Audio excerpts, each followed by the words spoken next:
বলিউডের জনপ্রিয় র্যাপার বাদশা গোপনে বিয়ে করেছেন এমন খবরে সরগরম সামাজিক যোগাযোগ মাধ্যমগুলো। দীর্ঘদিনের প্রেমিকা পাঞ্জাবি মডেল ও অভিনেত্রী ঈশা রিখির সঙ্গে তিনি বিবাহ বন্ধনে আবদ্ধ হয়েছেন বলে গুঞ্জন উঠেছে। সম্প্রতি ঈশা রিখির মা পুনাম রিখি সামাজিক মাধ্যমে নবদম্পতির কয়েকটি ছবি পোস্ট করেন। সেখানে বরকনের বেশে বাদশা ও ঈশাকে বিয়ের আনুষ্ঠানিকতা পালন করতে দেখা যায়। এরপরই বিষয়টি নিয়ে ভক্তদের মধ্যে ব্যাপক আলোচনা শুরু হয়।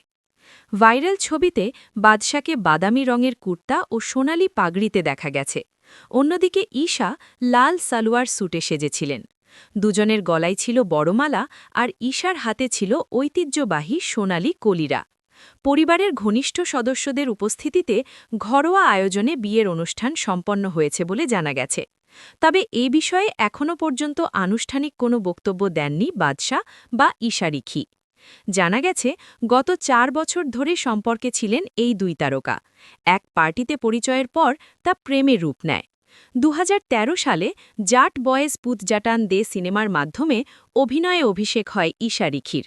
পরে বরুণ ধাওয়ানের সঙ্গে নবাবজাদে ছবিতে অভিনয় করেন তিনি। উল্লেখ্য, এটি বাদশার দ্বিতীয় বিয়ে। এর আগে তিনি জেসমিন মাসিহকে বিয়ে করেছিলেন। তাদের একটি কন্যা সন্তান রয়েছে, জেসেমি গ্রেস মাসিহ সিং। ২০২০ সালে তাদের বিবাহ বিচ্ছেদ হয়। বর্তমানে তাদের মেয়ে লন্ডনে বসবাস করছে।